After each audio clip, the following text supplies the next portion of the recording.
ناظرین کرام، آج کی یہ بزم اس عظیم واقعے کے ذکر سے منور ہے جس کی تابندگی صدیوں سے دلوں کو روشن کرتی آئی ہے۔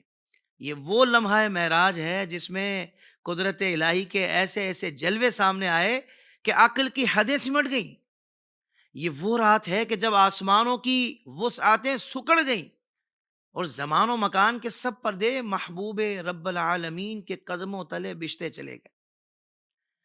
یہ سفر کوئی معمولی اہمیت کا حامل نہ تھا، کیونکہ یہ اس ذات مقدسہ کا سفر تھا جس کے لیے زمین و آسمان کی یہ وسعتیں، یہ چنین و چنا، یہ کعبہ و منا، یہ عرش اولا، غرض کائنات کا ذرہ ذرہ تخلیق کیا گیا، اور جس کی محبت کو ایمان کا حصہ قرار دیا گیا، اور جس کی اطاعت کو رب نے اپنی اطاعت فرمایا۔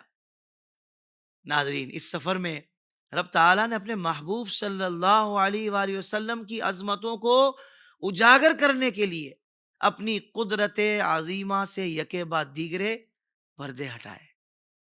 آسمانوں کے دروازے کھلتے گئے، ملائکہ صف بستہ کھڑے ہوتے گئے، اور ہر منزل پر سلام و ادب کے نغمے گونجتے رہے۔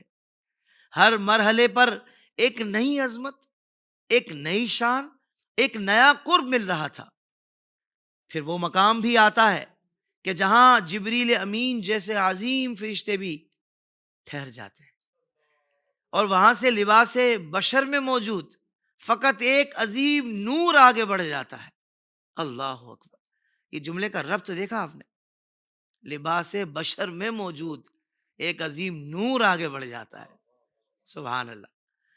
آسمانی راستوں کا یہ سفر در حقیقت اسرار الہیہ تک رسائی کا اعزاز تھا، جس میں محبوب کریم صلی اللہ علیہ وآلہ وسلم نے وہ مقام پایا جسے قرآن نے قاب قوسین سے تعبیر فرمایا۔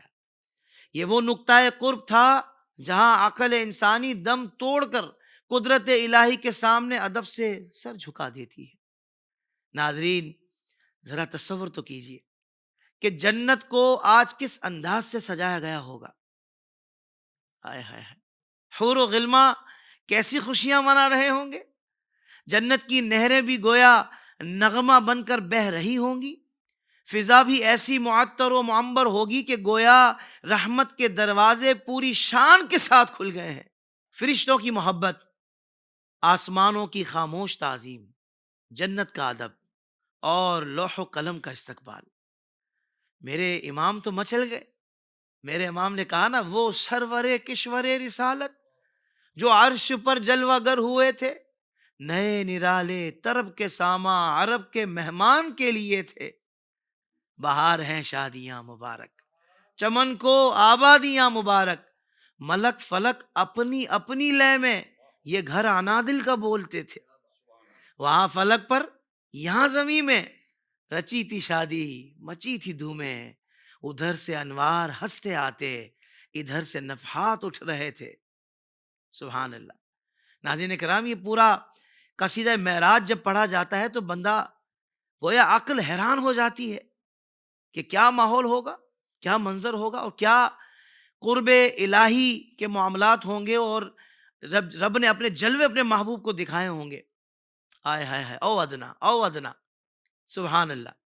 اس شان کے ساتھ ناظرین کرام، معراج مصطفیٰ صرف ایک تاریخی واقعہ نہیں، بلکہ یہ رب کی جانب سے اپنے محبوب کے لیے اظہار محبت کا وہ لمحہ ہے کہ جس کی خوشبو آج تک اہل ایمان کے دلوں کو مہکا رہی ہے۔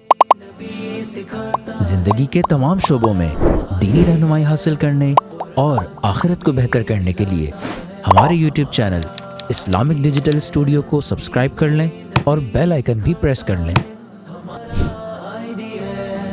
قرآن سے بھی ملاتا ہے